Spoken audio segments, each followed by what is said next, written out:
সাদা মেঘের আড়ালে লুকোনো সেই প্রলয়ঙ্করী আগুনের শিখা কি তবে এবার সত্যিই জ্বলে উঠতে যাচ্ছে? বিশ্ব রাজনীতির রঙ্গমঞ্চে এখন সবচেয়ে বড় আতঙ্কের নাম পারমাণবিক যুদ্ধ। যুক্তরাষ্ট্রের প্রেসিডেন্ট ডোনাল্ড ট্রাম্পের একটি সাম্প্রতিক মন্তব্যকে কেন্দ্র করে গোটা বিশ্বে এখন শোরগোল পড়ে গেছে।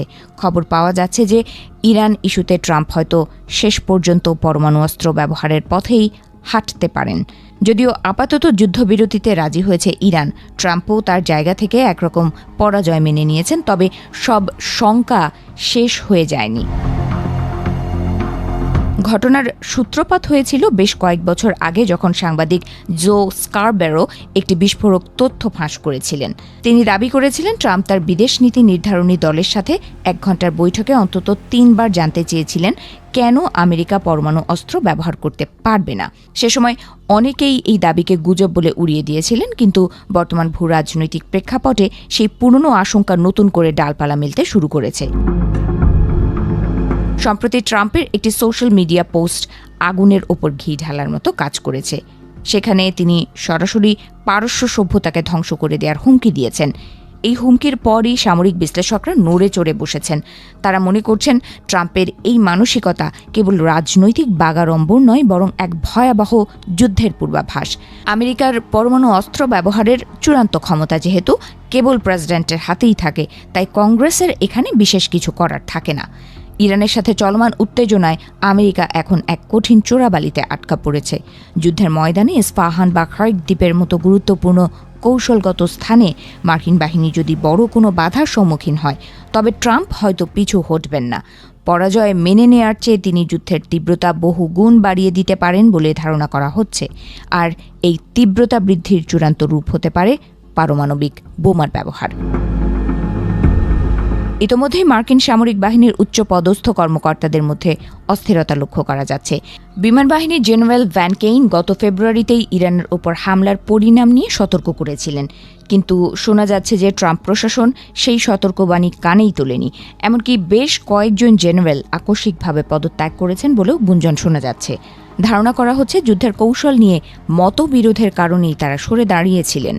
ইরানের মাটির গভীরে অবস্থিত পারমাণবিক স্থাপনাগুলো ধ্বংস করা সাধারণ ক্ষেপণাস্ত্র দিয়ে প্রায় অসম্ভব। গত বছর চালানো B-2 স্পিরিট বোমারু বিমানের হামলাও সেভাবে সফল হয়নি। ফলে সামরিক বিশেষজ্ঞদের একাংশ মনে করছেন ইরানকে রুখতে হলে বা তাদের পারমাণবিক সক্ষমতা গুঁড়িয়ে দিতে হলে পরমাণু বোমা ছাড়া আর কোনো বিকল্প নেই। এই ভাবনাটি এখন বিশ্ববাসীকে চরম উৎকণ্ঠার মধ্যে ঠেলে দিয়েছে। মার্কিন প্রেসিডেন্ট এখন এক অদ্ভুত উত্তেজনার ফাঁদে আটকা পড়েছেন। তিনি যদি এখন নমনীয় হন, তবে তা ইরানের কাছে পরাজয় হিসেবে গণ্য হবে। আবার বর্তমান পরিস্থিতি বজায় রাখাও কঠিন হয়ে পড়েছে, কারণ ইরানও পাল্টা জবাব দিয়েছে সমান তালে। এই দোটানা থেকে বেরিয়ে আসতে ট্রাম্প হয়তো চরম কোনো পথ বেছে নিতে পারেন, যা মানব জাতির জন্য বয়ে আনতে পারে চরম বিপর্যয়।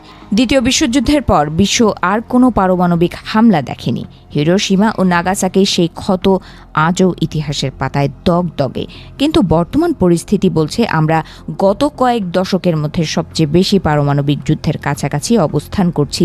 যদি একবার এই বোমার ব্যবহার শুরু হয়, তবে আন্তর্জাতিক সম্পর্কের সমীকরণ চিরতরে বদলে যাবে। এই যুদ্ধের প্রভাব কেবল মধ্যপ্রাচ্যে সীমাবদ্ধ থাকবে না। একবার যদি কোনো পরাশক্তি পরমাণু অস্ত্র ব্যবহার করে, তবে অন্য দেশগুলো তাদের শত্রুপক্ষকে ভয় দেখাতে একই পথ বেছে নেবে। ছোট রাষ্ট্রগুলো তখন নিজেদের অস্তিত্ব রক্ষায় মরিয়া হয়ে পারমাণবিক শক্তি অর্জনের প্রতিযোগিতায় নামবে। এতে করে গোটা পৃথিবী এক বিশাল অস্ত্রাগারে পরিণত হবে, যেখানে শান্তির কোনো স্থান থাকবে না। অনেকেই প্রশ্ন তুলছেন, আধুনিক সভ্যতার এই যুগে এসে কি সত্যিই কোনো রাষ্ট্রপ্রধান পারমাণবিক ধ্বংসলীলা চালাতে পারেন? আইনগতভাবে মার্কিন প্রেসিডেন্টের হাতে এই ক্ষমতা থাকলেও নৈতিকভাবে তা কতটা গ্রহণযোগ্য, সেই প্রশ্ন এখন বড় হয়ে দাঁড়িয়েছে। কিন্তু ট্রাম্পের গতানুগতিক ধারার বাইরের রাজনীতি সবসময় আমাদের অবাক করেছে, আর সেই অবাক হওয়ার তালিকায় যদি পরমাণু যুক্ত হয়, তবে তা হবে মানব ইতিহাসের সবচেয়ে বড় ট্র্যাজেডি। ইরানের বিমান প্রতিরক্ষা ব্যবস্থা এখন আগের চেয়ে অনেক বেশি শক্তিশালী। গত কয়েকদিনের সংঘাতে আমেরিকার কয়েকশো মিলিয়ন ডলারের যুদ্ধ বিমান ধ্বংস হয়েছে বলে খবর পাওয়া গেছে। এই ক্ষয়ক্ষতি ট্রাম্পের মতো একজন নেতার পক্ষে মেনে নেওয়া সহজ নয়। সামরিক শক্তি প্রদর্শনের নেশা শেষ পর্যন্ত পারমাণবিক বোতামে হাত রাখতে বাধ্য করবে কিনা, সেটি এখন কোটি টাকার প্রশ্ন। আসলে আমরা এক অনিশ্চিত ভবিষ্যতের দিকে এগিয়ে যাচ্ছি। ক্ষমতার লড়াই আর অহংকারের দ্বন্দ্বে পারস্য সভ্যতা বা বিশ্ব শান্তি আজ হুমকির মুখে। পরমাণু অস্ত্রের ছায়া যদি একবার দীর্ঘ হয়, তবে সেই অন্ধকার থেকে বেরিয়ে আসার পথ হয়তো আর কোনো দিনই খুঁজে পাওয়া যাবে না। সভ্যতার চাকা কি তবে ধ্বংসের দিকেই ঘুরছে, নাকি শুভ বুদ্ধির উদয় হবে শেষ মুহূর্তে? উত্তরটা হয়তো সময়ের গর্ভেই লুকিয়ে আছে।